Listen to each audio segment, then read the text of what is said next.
y'all, this is Marley K. Hope everybody is well.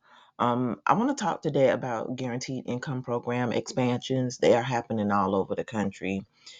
So I just want to talk about them because I haven't talked about them in a long time, but I want y'all to understand that the Beast infrastructure is set. They have completed a bunch of pilots in a bunch of different subject areas where money is concerned, making sure these different platforms and tools that they're going to use will work with Web 3.0 and the Internet of Things. So, just understand that like while we're getting this information, we're not really getting all the details about how they're testing these things with the new internet that is going to come up once the old one goes down.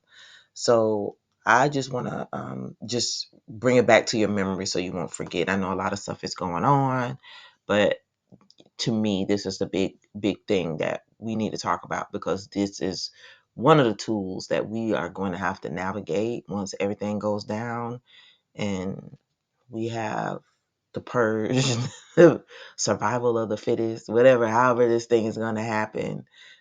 It seems like it's coming really quickly. And in order for them to meet their Project 2025 agenda, a lot of stuff is going to have to take place between now and 2025. So I want to talk about it because we don't know who's going to lose employment. We don't know what people are going to, how the government is going to ration things and give things to those who are in need and what types of conditions are going to come with it. So let's get into this. So this is 1,800,000 guaranteed income program expands as government prepares to hand out cash in a major U.S. city. One of the largest guaranteed income programs in the U.S. is preparing to hand out more cash. The Denver Basic Income Project is extending its 1.8 million pilot program for another 6 months to give as much as $1,000 to 660 participants. See, they're giving out 666 participants selected for the expansion, reports the Colorado Newsline. The program initially picked 800 beneficiaries and separated them into 3 cohorts. The first group is collecting $1,000 per month for a year. The second group received a one-time payment of $6,500 and then $500 for 11 months. The final group, tagged as the control group, is receiving a flat $50 per month for a year. With this program expansion, control group participants are set to receive an additional $100 for 6 months, while members of the 2 other groups will get an extra $1,000 per month for half of the year. Funding for the 6-month extension will come from the Denver City Council. So this means taxpayers' money. Well, I don't know. I can't say if the money is coming from taxpayers. It because y'all know they have these groups that are like nonprofits through these public-private partnerships funneling money through these city and county governments. So this is what you really have to watch out for. So that's my, another reason I'm talking about it. Because the beast is going to come from everywhere. It's going to be in everything. You think it's just going to be one little introduction of something, but like there are just so many devices of the adversary that they're going to use to ensnare people. So we just gotta just be knowledgeable about what's happening.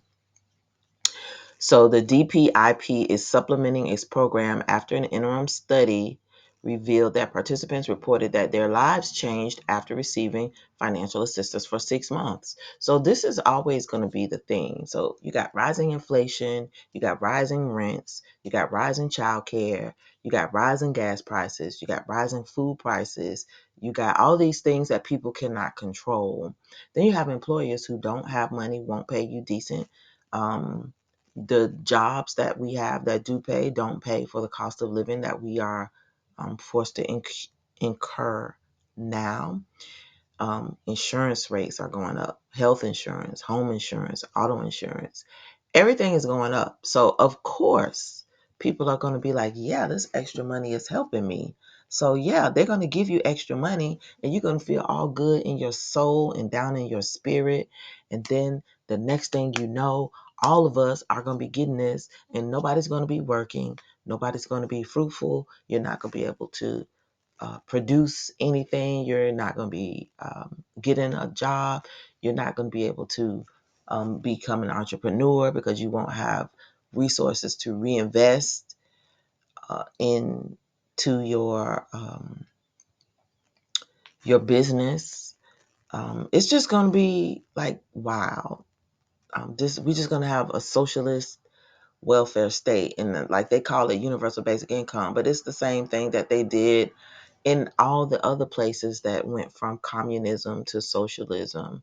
You know, um, it's just all these different isms rolled into one. It is going to totalitarianism and tyranny, where you won't have free will. That's basically what is happening, but it's coming under the auspices of money, currency, things that you need to survive. And the powers that be are controlling all the little puppet strings and things behind the scenes to make it so where folks are desperate or willing to um, take chances on things that they wouldn't ordinarily if they had more knowledge and if they were aware of how those things would impact us in the long term. Because you got to think about years down the road. And that's typically what people don't think about. And they also don't think about with a pilot, it's just a test, but the real modifications and changes and things are coming soon. And they always test these things out on old people, poor people who don't always make the best choices because they're desperate, haven't been poor and um, young. I know what it is to be naive and I know what it is to be poor. So, I can't say that I wouldn't make a decision. I do know that I was a whole lot more knowledgeable than a lot of people were when I was young and poor. So, and I'm kind of a rebel. So I've always been one to like see through the BS and not always easily. Sometimes I have been a follower and follow people who, might have been trying to scam or steal or get over. But I just, in the end, I always was like, this never works. You always get caught. You always got to be looking behind your back. You always got to be on your toes. And I just never wanted to live like that. So I just don't understand why people don't see this. So it says, according to the study, all three payment groups reported significant improvement in different life areas, including housing, financial well-being, sense of safety, and overall mental health. So you notice they never tell you where the money comes from. So many reported that they have used the money to pay off their debt, repair their car, secure housing, and enroll in a course. These are all paths that could eventually lead participants out of poverty and allow them to be less dependent on social support programs. But they're not going to allow you to do anything because what these people don't realize is that you're always going to be dependent on a social program. They want you to enroll in it, and the goal is to figure out what do these people do with this money so we can F that up so you won't ever get off the social program. So you know what I'm saying? It's like it's a study. A pilot is nothing but a study. And they're studying us. So people got to be wise as serpents, and they're not. So this is how you can assure things are going to happen very fast when it comes to this new global order. So the other story I want to share with you about the UBI program is this story, and it was on NBC News, which is interesting. The other story was on Daily Hold'em. So this story says free cash program spread as more cities expand the anti-poverty safety net. So Across the country, city led guaranteed income programs are delivering unrestricted payments to struggling households, including those ineligible for other aid. Conservative critics are pushing back. Just weeks after Kiki Ramos received her first $500 monthly payment from the Richmond Resilience Initiative, her car was stolen. It would have been a big domino effect if I didn't have this extra income, if I didn't have this extra money, she said. Her damaged vehicle was soon recovered, but without the additional cash, the 33-year-old pharmacy technician couldn't have been able to let me the 33-year-old pharmacy technician couldn't have afforded to get it fixed or secure a rental in the meantime, given her $1,000 insurance deductible. That would have meant figuring out carpools or public transportation to and from work and ability to shuttle her boys 12 and 3 to doctor's appointments and recreational activities. Ramos is one of 46 participants in a guaranteed income program, now in its third iteration in Virginia. So this is the third time they've done it. So, and these programs usually last for a year, between a year and 15 months. Sometimes they do it for 2 years. But this is Virginia, a city of around 230,000 people where 1 in 5 people are living in poverty. The initiative is one of 35 such programs running concurrently across the U.S., according to Mayors Up for a Guaranteed Income, a group of municipal leaders working to expand them. So you see how they are using these public-private partnerships. These uh, public nonprofit organizations are partnering with governments, giving them this money. The governments are allowing them to do these experiments with these universal basic income programs, and they are targeting poor people. So if you live in a major city, this is not where you want to be at. Now, we just keep talking about the cities.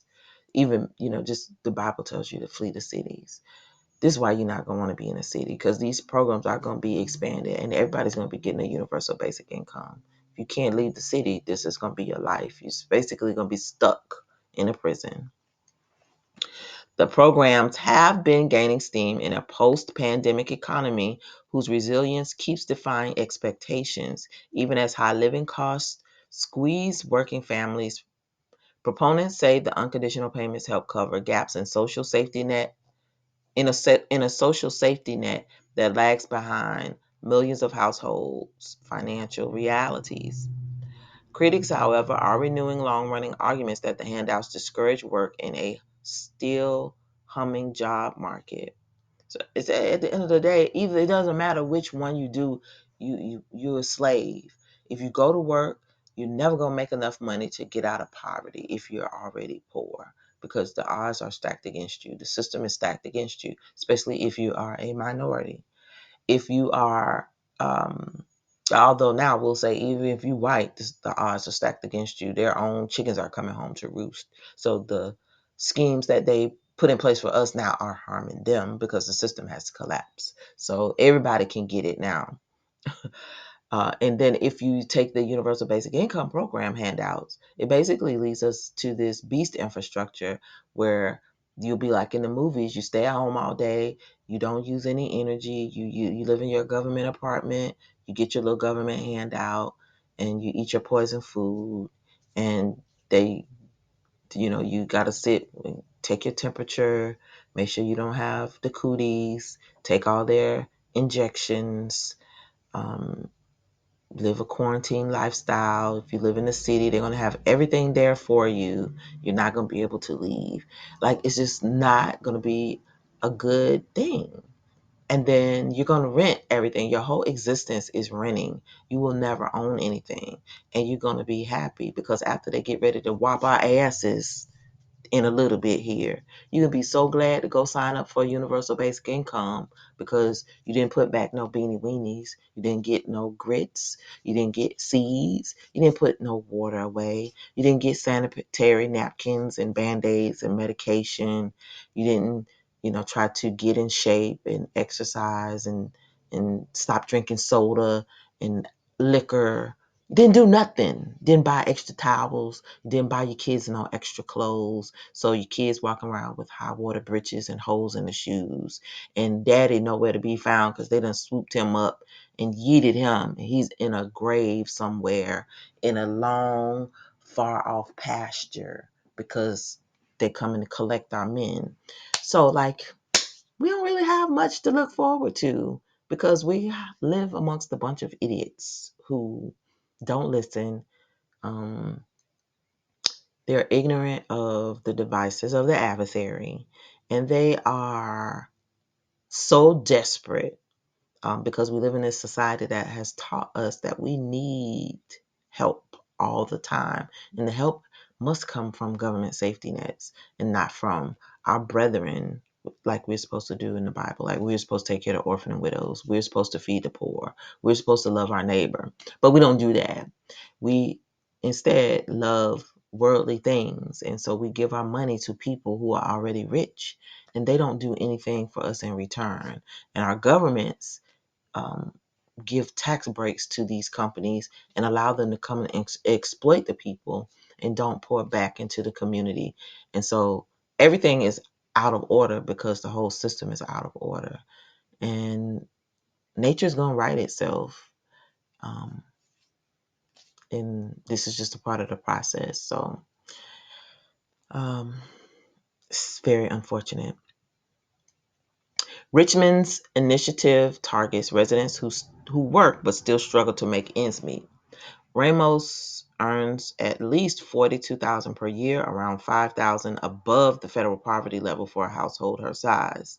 While her income disqualifies her for most state and federal benefits, it rarely covers her $1,200 a month rent, a $150 weekly grocery bill, and car insurance payments that now total $680 each month. At certain points, and it's like, why is car insurance so high? Like, and then they don't never want to pay for nothing. So like they make you get all this insurance. It's high, and then they don't cover nothing. They tell you, oh well, you got this high deductible that you got to meet, or they'll be like, oh well, yeah, this roof is damaged, but it's from wind damage, and your insurance policy doesn't cover wind damage. So oh well, it's not our fault. You got to fix it yourself. But if you don't fix it, we're going to cancel your policy. If we do fix it for you, you got to pay this high deductible, and your rate is going to go up. Like there's no winning in this society. So like I don't even know why people want to stay here. People should be praying like that the Most High just comes through with wrath and tear it up because it's just unbearable. Like you can't survive here. It's unsufferable. It's not going to be a place that you're going to want to be. So so it says, at certain points in my life, I was like only $10 or $50 over the cutoff of the supplemental nutrition assistance program, said Ramos, who also supports her mother and sister, both who struggle with mental disabilities that prevent them from working. While they receive Medicaid, Ramos said her family has been denied SNAP and Section 8 housing benefits because of her salary. Knowing I will never qualify for any type of assistance is extremely frustrating, she said. Richmond's economy bounded out of the pandemic faster than the nation's. Its real gross domestic product jumping from 2.6% from 2020 to 2022, the latest data available, compared with 1.9% nationally. That don't mean nothing. Still, the United Way deems more than a third of Richmond area families Alice households, asset limited, income constrained, employed, whose incomes don't consistently cover essentials despite their living above the poverty level. Well, that's everybody in America. Everybody's struggling. Everybody. And they keep coming up with these fancy acronyms and all these different little government programs that are just not government, but public programs. I'll say public. But like it's not gonna help because the whole system is corrupt. This is not how it's supposed to operate. And so they've basically made us debt slaves. So it says, as in other cities, Richmond's Alice households swelled during the pandemic, adding 21,000 from 20 to 2021. The health crisis marked a turning point for guaranteed income, or GI. That's what it was created for. The health crisis had a lot of purposes, and this is one. As federal stimulus payments proved, the government can make cash available to the vast majority of people pretty easily. Hear that now. So everybody was all jacked up and skied up about these stimulus payments. They didn't realize what it was for. Stimulus payments were a practice of the universal basic income. So they're just basically telling you everything in this article. So Aditi Shrivastava, Deputy Director for Income Security at the Center on Budget and Policy Priorities, a left-leaning think tank. Richmond recipients like Ramos were essentially on a fiscal cliff every month. Democratic Mayor LeVar Stoney, who now wants to expand the program with $500 in his 2025 budget proposal to allow us to get to even more families. So look at the face of who doing this stuff, and see they're targeting certain groups of people, browns and blacks. Stoney was elected in 2016 and joined MGI's board in 2020. Sellout raccoon. The consortium of mostly Democratic leaders has been using federal dollars, boosted by funding from 2021's American Rescue Plan. So they're using tax dollars to give out universal basic income projects, along with private contributions, including from donors like Twitter co-founder Jack Dorsey, who now leads financial services firm Block to back GI projects nationwide. Oh, Lord, have mercy. The group said it has overseen the launch of 66 such pilots in the last 4 years, including in red states like Kentucky and Florida. Unlike universal basic income, proposals like the one championed by 2020 presidential candidate Andrew Yang, which aimed to cover an entire population regardless of earnings, guaranteed basic income programs are typically restricted to those beneath certain income levels, or who don't have access to other benefits. The concept has been around since at least the 1960s, when proponents ran the gamut from the Black Panther Party to Richard Nixon, though he rejected the GI label. It has regained attention in recent decades as policy makers responded to constant crises. This constant crises. So, like they're telling you in this article, everything you need to know. We're going to be having constant crises until they are able to fully implement all these different programs that they are trying to implement that are going to coincide with the Internet of Things and Web 3.0. And that's why all these new mixed and affordable housing developments are coming up, where they're going to be controlling your thermostat, your heating and air. You're going to have keyless entry, um, 24-hour surveillance. Everything is being tailored to being close to grocery stores and parks, walkable communities, even for senior citizens. So I was reading a story from 2017 for a project that I was working on, and I'm gonna share it with y'all. But it's about a senior community, and they're even targeting senior citizens. Everybody is getting it. So there's no need for you to think that there's some group, special group. Seniors that have money are being targeted. Seniors that are poor are being targeted. Any place they can throw up these um, mixed development communities, rental communities for people who have low incomes or on Social Security, because Social Security is going away. There's not going to be no money for that. And you're not going to be able to really work because there's not going to be nothing here. Everything's going to be destroyed. So people who are left, people who survived, they're going to get some type of money to take care of themselves. But you're also going to be forced to live in these cities in controlled environments. It's going to be wild. So So the constant crisis is hammering consumer finances, especially during the last two recessions, according to Paul Schaefer, an assistant professor of health and policy at Boston University. I think there was just a recognition even before then that this patchwork isn't quite working. He said of existing safety net programs like Medicaid, Social Security, and SNAP. So all of those things are going to go away. There's still lots of gaps in it. Michael Tubbs, MGI's founder,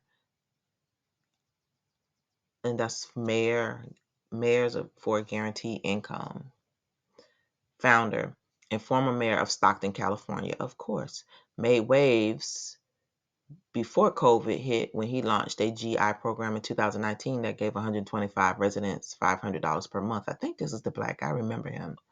While the pandemic was found to have limited the initiative's impact, Tubbs said it proved promising enough to inspire subsequent efforts, which COVID and racial equity movement and the racial equity movement sparked by George Floyd's murder further helped propel further. I'm sorry. Um, So it says this is not a radical notion anymore, Tubbs said. And so notice again that these black people always using us as the face of poverty, face of need, the face of, oh, we helping y'all poor critters. So they're not gonna give you none of the things that they're giving to the migrants and the illegals that are coming across the border, the new niggers. They are reneging on their commitments to us and reniggering their programs so that you're going to still be at the bottom. These pilots may seem like they're a good thing now, but they are just renegotiating what they've already done in the past, dressing it up, giving it a new name, and those who don't know history are going to be burned by it because they don't know it. So Taryn Bragdon, the president and CEO of the Foundation for Government Accountability, a right-leaning think tank, criticized GI projects' slow creep, saying a too generous welfare state discourages people from working, a concern both parties shared until roughly the last decade. His group, which has sought to curtail access to safety net programs through tighter employment requirements, has rolled out messaging to counter GI efforts in some cities pursuing them. Policymakers should look for ways to expand opportunities for people to have meaningful work, not create reliance on government budgets. So the very people that made it difficult for you to work in the first place, because you got to have a credit check, because you got to be perfect angel with a golden baby diaper on. You can't use drugs. You can't, all these different things. And then, heavens forbid you not be white. You really can't get a job. So the people who are complaining about people not wanting to work now want people to work and don't want you to have welfare. So like there's no winning in this system with these people. This is why we are called to be set apart. We are supposed to work. Now don't get it twisted. The word says, "A man who does not work shall not eat." If you don't labor and produce, you're not supposed to have anything to eat. Now, there are always going to be poor people who don't have enough because of whatever reason, but it still doesn't mean that poor people shouldn't work. So I agree with that concept because it's biblical. Um, we should work. But this government handout, we were never made to, Israelites especially, we were never supposed to be relying upon the government for anything. We're not even supposed to be here. So this is why we don't need to have anything to do with this universal basic income. We don't need to have anything to do with these governments. Our people shouldn't be sitting on these boards and doing this stuff. So, people are just gullible and want to be liked so bad and want to be a part of stuff so bad they don't understand that this is one of the biggest devices of the enemy that will be used against our people who make it. And a lot of women with children are going to take this mark because they're not going to be able to feed their children because they're poor. It's just so devastating to think about. I don't even want to think about it. I don't even want to talk about it anymore. I'm going to end this video because I'm getting upset. But anyway, there are a lot of different examples. This article is talking about the different cities, the different people who are getting this money. So please read both of these articles. Make sure you keep up with the universal basic income programs because they are being spread all over the country. They are going through the mayors and the city councils. They are doing everything and anything that they can to test these programs out as quickly as they can because the economy is getting ready to collapse. And so they're going to have a supplement to, make people feel okay as they continue on towards this beast infrastructure that's ready to rise as this old empire collapses and a new empire rises. So anyway, this is Marla K. Please like this video, share it, and subscribe to the program. Subscribe to the channel. Hit that bell notification so that you'll be notified each and every time I upload new content.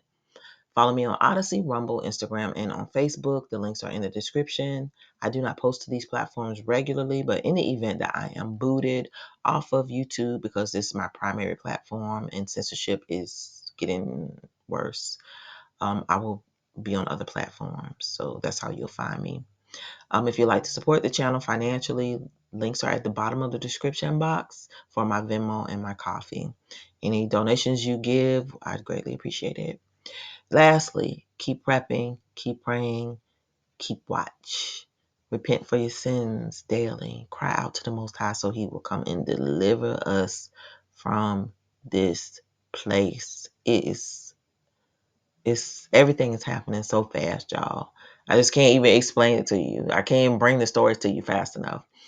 But a lot of stuff is happening and we need to be prepared because we're all going to have to make a decision. We're all going to have to be self-sufficient and we need to be able to work. And so work in the future may not look like what work is today.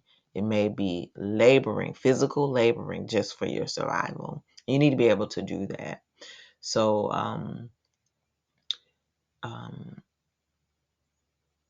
preparing mentally and emotionally is very important. Preparing spiritually is vital. So you really need to read your word. And, my advice to everybody is go back to the Old Testament and read how people lived. People did not have a simple life. People worked. And we're not going to have it as easy as we've had it over the last, 2-3 generations. We're going to go back to a time where it's going to be really difficult to live. And so if you're in a city, again, I'm encouraging y'all to try to get out of them. And if you have to live in a city, you really need to have a way to become self-sufficient and take care of yourself because it's going to be dog eat dog with all those people piled up on top of each other and limited resources, and the government is getting basically to pick and choose who lives and who dies again. So don't put your life in the hands of Babylonians. Put your life in the hands of the Most High and cry out to Him because this place is whacked out. It is not going to be any place we want to be. So anyway, safety net programs are expanding. They're basically telling you like the jig is up. They don't have no money, so they got to transition to the next thing. So it's going to be public-private partnerships through local governments because, it would make sense, especially if you're having a civil war. I just think you also, I'm going to just stop. All right. Go watch the movie Civil War. Think about these programs. Think about what's coming and prepare. All right, this is Marla K. Love y'all. Become self-sufficient. Self-sufficiency, self-sufficiency. Plant a garden, even if it's a container garden. Go to the grocery store, get you some buckets, put some holes in the bottom of them. Do something to become self-sufficient. Love y'all, and I'm out.